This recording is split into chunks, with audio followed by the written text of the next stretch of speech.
आणि बातमी आताची ही आहे की 250 जागा भाजप ओलांडत आहे. 250 जागांचा टप्पा आणि कदाचित ते याच्या पुढेही जाऊ शकतात. निर्णायक आघाडी भाजपनं उत्तर प्रदेशमध्ये घेतलेली आहे, पण पंजाब, गोवा आणि मणिपूरमध्ये मात्र काँग्रेस आघाडीवर आहे. आणखी 1-2 जागा आणि त्यानंतर पंजाबमध्ये असं म्हणू शकतो की काँग्रेसचं सरकार येऊ शकतं. पुन्हा एकदा कॅप्टन अमरिंदर सिंग नेतृत्व करत होते, पण त्याचबरोबर बाकीच्या ठिकाणी मात्र गोव्यामध्ये जर आपण बघितलं तर भाजप अजूनही मागे अडखळलेली आहे. काँग्रेस 8 जागांपर्यंत पोहोचलेली आहे आणि आपला मात्र तिथं काहीही करता आलेलं नाहीये. आप एक मोठा फॅक्टर गोव्यामध्ये कधीच आपण मानत होतो, पण जसा तो पंजाबमध्ये वर्क होतोय तसा गोव्यामध्ये अजिबात वर्क होत नाहीये.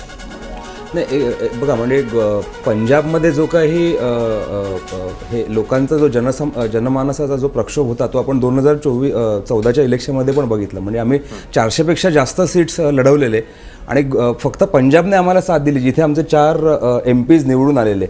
त्याच्यामुळे तो एक फॅक्टर होता आणि तिथे लिडरशिप पण होती, म्हणजे एक ह्या 4 MPsच्या व्यतिरिक्त. बल्कि गोवा आम्ही मे 2019 जेव्हा मे 2016मध्ये जी अरविंदची रॅली झाली तेव्हापासून ऑफिशियली आम्ही कामाला सुरुवात केली. म्हणजे फक्त 10 महिन्यांचं हे काम आहे आमचं.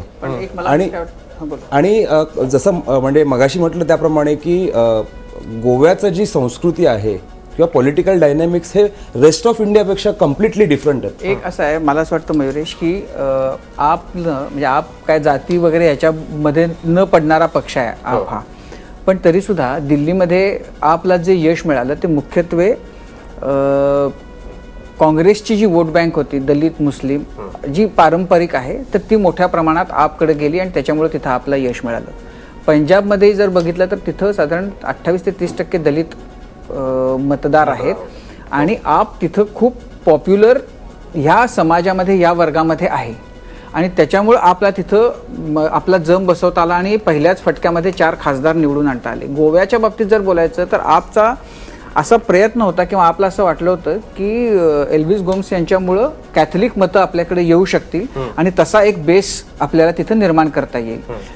हा जो बेस आहे कॅथलिकांचा तो आपकडे सरकला नाही, त्याच्यामुळं आपचा आत्ता जो गोव्यातला परफॉर्मन्स आहे तो तसा दिसतोय. माझ्या मते 8 महिने 10 महिने ह्या कालावधीपेक्षा ज्या विश्वासानं एल्विस गोम्सना पुढं केलं होतं त्यांच्या बरोबर जो वर्ग आपल्याकडे येईल असं वाटलं होतं तो समाज घटक आपशी जोडला गेला नाही. त्यांनी त्याच्यापेक्षा काँग्रेसकडे जाणं पसंत केलं, त्याच्यामुळे आपची कदाचित गोव्यामध्ये निराशा झाली आणि तो फायदा काँग्रेसला तो दिसतोय. पण एक छोटासा अभयजी एक त्यातला जर गोव्याचा आपण बघितलं तर जो भाजपला तोटा होताना पाहायला मिळतोय सत्ताधारी असून सुद्धा, काय म्हणता येईल की त्यांचं नुकसान जे होतंय त्या गोवा भाषा मंच जो आहे संघामध्ये जी बंडाळी होती वेलिंगकरांची, तो फटका बसतो बीजेपीला निश्चितपणे. म्हणजे पर्रिकर हे स्वतः मुख्यमंत्री पदाचे उमेदवार नसणं आणि शिवसेना आणि हे सगळे आघाडी उभी राहिली तिकडे, त्यांनी मतं जी काही मतं होती ती भाजपातल्याच वोट बँकेतली कमी झाली. ती फार छोटी असतील, कमी असतील, जास्त असतील.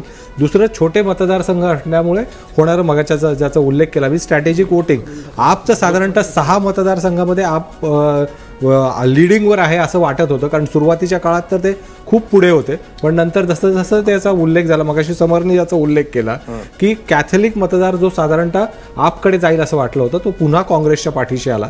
त्याच्यानंतर जी पिछेहाट झाली त्याच्यामुळे मला वाटतं की आप अजूनही तिकडे मागे, पण साधारणतः 6 मतदारसंघामध्ये त्यांचं ते शेवटपर्यंत रेसमध्ये होते. अजून पूर्ण मला वाटतं निकाल आता सांगायची आत्ताच एक बातमी आलेली आहे, त्याच्यामध्ये गोव्यातला जो महत्वपूर्ण मतदारसंघ होता मांद्रे, इथं भाजपचे जे सध्याचे मुख्यमंत्री आहेत लक्ष्मीकांत पार्सेकर यांचा पराभव झालेला आहे. त्यामुळे भाजपला आता मोठ्या प्रमाणावर धक्का गोव्यात लागलाय आणि त्यामुळे काँग्रेसकडे आपल्याला कल जाताना जे दिसतात त्याचाच हा ट्रेंड म्हणावा लागेल. लक्ष्मीकांत पार्सेकर यांचा गोव्यामध्ये पराभव झाल्याची सगळ्यात मोठी बातमी आहे, पण कैलास विजयवर्गीय बोलतात त्यांच्याकडे पण आपण जाऊया. पंजाब में अकाली दल हमारे पार्टनर हैं और हमने उनको बड़े भाई की तरह वहाँ माना है.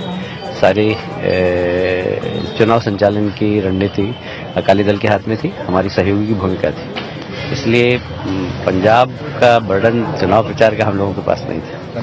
कैलास विजयवर्गीय बोलतायत, पण आताची सगळ्यात महत्वाची बातमी, मोठी बातमी गोव्यातनं आपल्याला म्हणता येईल की लक्ष्मीकांत पार्सेकर भाजपचे मुख्यमंत्रीच पराभूत झालेत आणि आतापर्यंत 5 राज्यांमधला हा सगळ्यात मोठा जायंट किलर तिथं कोण ठरलेत लवकरच आपल्याला कळेल, पण एक मोठा पराभव जो आहे तो गोव्यात लक्ष्मीकांत पार्सेकरांचा झालाय.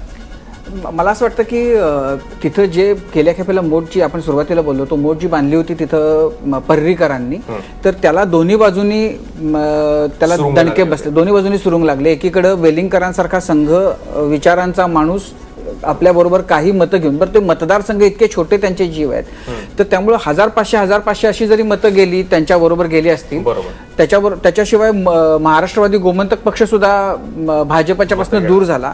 त्यामुळे संघाचा कार्यकर्ता, महाराष्ट्रवादी गोमंतक पक्षाचा कार्यकर्ता आणि कॅथलिक मतं असे एकाच वेळेला जर 3 घटक जर बाजूला झाले असतील तर त्याच्यातनं त्याचा फटका बसणं स्वाभाविक होतं आणि तो तिथं बसताना दिसेल असं एकूण आत्ताचं चित्र आहे. आता फक्त इतर 3 जे आहेत त्याच्यामध्ये कोण आहे ते आपल्याला बघायला पाहिजे की म्हणजे त्याच्यातनं आपल्याला त्याच्यातनंही बऱ्याच एक महत्वाची बातमी येते आहे, इंटरेस्टिंग बातमी आहे, देशासाठी फार महत्वाची मानता येईल. ती म्हणजे उत्तर प्रदेशातनं येते.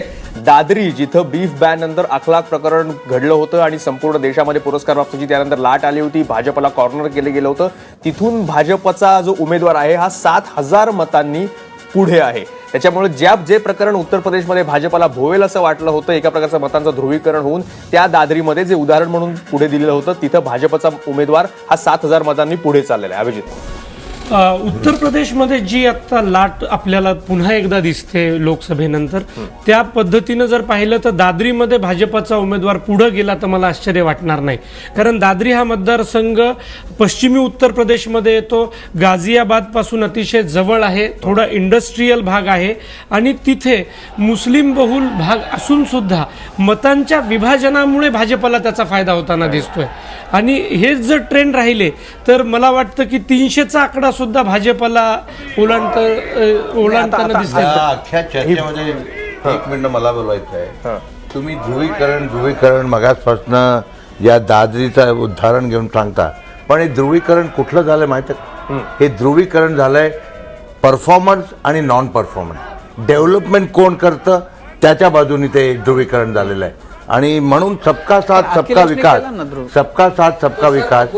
एक मिनट मला संपू द्या.